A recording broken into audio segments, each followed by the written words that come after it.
My husband left me for his ex-fiancée. My ears were immediately assaulted by the club's lively music as I entered the throbbing environment of the establishment, which served to prepare me for an incredible evening to come. When I looked around the dimly lighted room, my eyes immediately focused on a man who stood out among the crowd and demanded everyone's attention. He was confidently standing tall, and the allure of his presence radiated a magnetic allure that instantly drew me in. I was unable to keep my eyes away from him as I made my way to the bar, which caused my heart to race with excitement.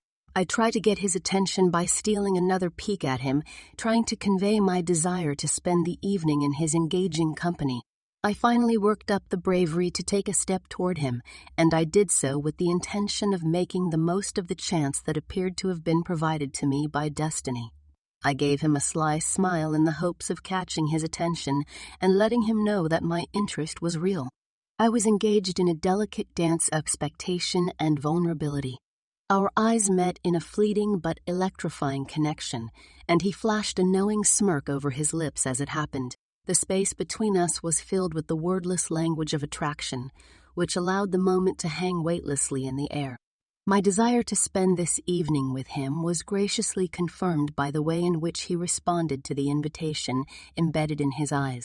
He walked up to me and then finally showed me his engagement ring to let me know that he was engaged, and told me that if he hadn't been, he would have spent the night with me without a doubt. It was a blow to me when he rejected me, but I seemed to be understanding and made a nice gesture by offering him a drink. After the drink, I suggested that we say our goodbyes to each other and walked away. He sat down on the stool that was directly next to mine, and the conversation came easily to us, as if we had known each other in a past incarnation. As we found out that we had shared passion and hobbies, our laughter intertwined with the music, and the result was a symphony of delight that we all experienced together.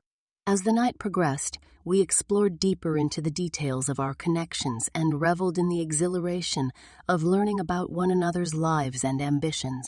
The club evolved into a setting for our deepening familiarity with one another, a stage for impromptu dance performances, and a safe sanctuary for the exchange of whispered confidences. When it became clear to me that he was totally into me, I offered that we end our conversation. Being the manipulative bisetch that I am, I always got what I wanted. He stopped me by gripping my arm and kissing me, and finally, I got what I wanted. The manner in which he kissed me, I realized exactly where we were going to end our evening. When I woke up in the morning, he was sitting right next to me, and he had his head in between both of his hands. I assumed that he was suffering from a headache as a result of our excessive drinking last night. I inquired as to what had taken place, and he looked directly into my eyes and told me that he had the happiest night of his life, but that he could no longer be his fiancée. Tears were streaming down his cheeks as he said this. I laughed at him, hugged him, and told him to end the relationship with the woman, adding that the previous night was going to be hard for me to forget. Then I fit myself into some clothes, and as I was ready to leave, he asked for my number. This was the first time in my life that anyone had asked for my number. Usually, when we spent the night, we vowed never to see each other again ever in our lives. However, this time was different. I gave him my number, and after that, he broke up with his fiancée, and then we started seeing each other initially. I liked everything about dating a guy, and not a single boy ever attracted my interest for the duration of time that I had been dating. I have always tried to avoid limitations, so I made the decision that I would never date anyone. However, when I met him, everything changed.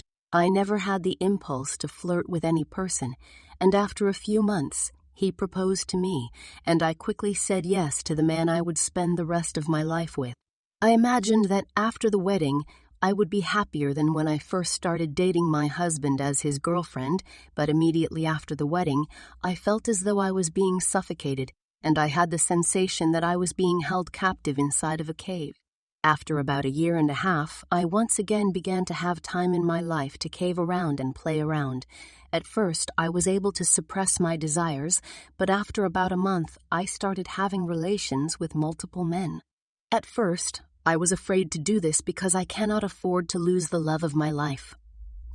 Whatever occurred, whatever I started to feel after the wedding, one thing that hasn't changed is the fact that I love him, and I don't have the same kind of vibe with anyone else as I do with him. Even after falling in love, I am unable to change the fact that I am helpless to stop myself from having relationships with other men. I have no idea what kind of high I am getting from all of this. Even though I was terrified of the time when my husband found out about my extramarital affair, I had a sneaking suspicion that he would find out about it sooner or later. As he learned of the treachery, emotions erupted within him, causing him to feel sad, angry, and disbelieving all at the same time. I noticed that I was standing at a fork in the road. I was aware of the fact that I had been unable to maintain control over my inclinations and had given in to the temptations that had caused me to wander from the commitment and trust that we had once shared. I was desperate to find a solution that could bridge the gap that existed between us, so I proposed to keep our marriage open. My husband struggled with his own feelings and tried to make sense of the repercussions of the recent change in circumstances while tears streamed down his face. He questioned whether the wounds left by my betrayal could ever be completely healed and whether it was even possible to restore the broken trust that had been destroyed. I saw the tremendous anguish that my actions had created in his eyes, together with a glimmer of hope for a future that could yet hold love and happiness in its arms. I restarted the talk and made it clear to him that although we will be in an open marriage with each other, we will also have the opportunity to explore our orientation with other individuals. It was as if the final glimmer of hope had been extinguished, and he flatly rejected the concept, claiming that he can only love one person and be intimate with that one person alone. I encouraged him to think about it for a while before deciding anything and also told him that I am aware it is not an easy choice to make. I persisted in convincing him to at least give it a shot, and I even went so far as telling him that if he didn't like it, we would have to consider other alternatives. Once again, I won, and he decided to give it a shot, despite the fact that he went out with a heavy heart and intended to withdraw his consent as soon as he was exposed to the opportunity.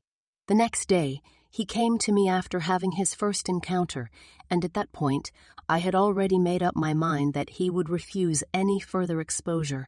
I was taken aback and relieved to see that his response was followed by a genuine smile that gave the impression that he had recently developed an interest in the subject at hand and was prepared to explore it further.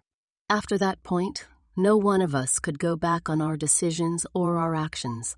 As we went deeper into the complexities of our new arrangement, the initial dread and uncertainty that we felt began to go away. Because of our commitment to openness in our marriage, communication has emerged as an essential aspect of our union. This has enabled us to express our desires, define our limits, and discuss any anxieties that have surfaced along the way. As we moved further on this path, we became aware of the distinct advantages and difficulties that an open marriage brought with it. It allowed us to explore connections outside of our partnership while still keeping a solid foundation of love, trust, and commitment in our relationship with one another. In the midst of what seemed to be a happy, open marriage for us, I started to experience an increasing sense of discomfort within myself. Despite the fact that my spouse and I explored new things together and had similar experiences, I couldn't shake the nagging impression that he was losing interest in me.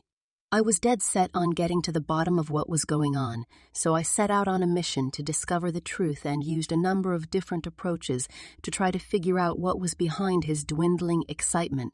As I longed for a solution, I found myself becoming increasingly frustrated and anxious. My mind started to fill with questions, which fueled my concerns regarding my own worth and desirability.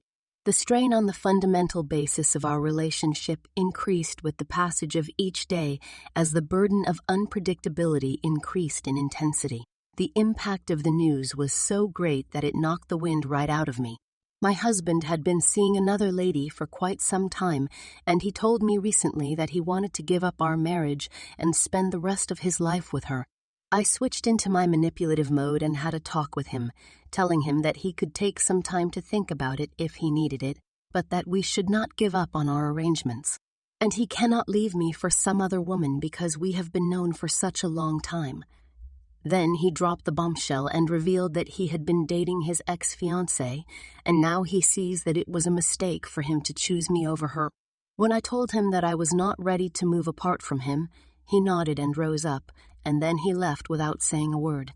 I waited for him to return for 2 full days, during which time I made dozens of phone calls and sent dozens of phone calls and sent dozens of text messages, but I received no response from him.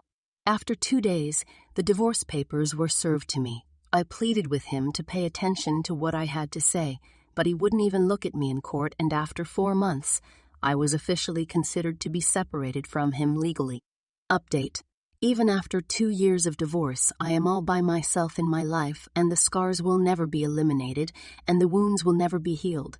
Because I wanted to discover more about my sexual orientation, I drove my husband away from me and ended up permanently losing him.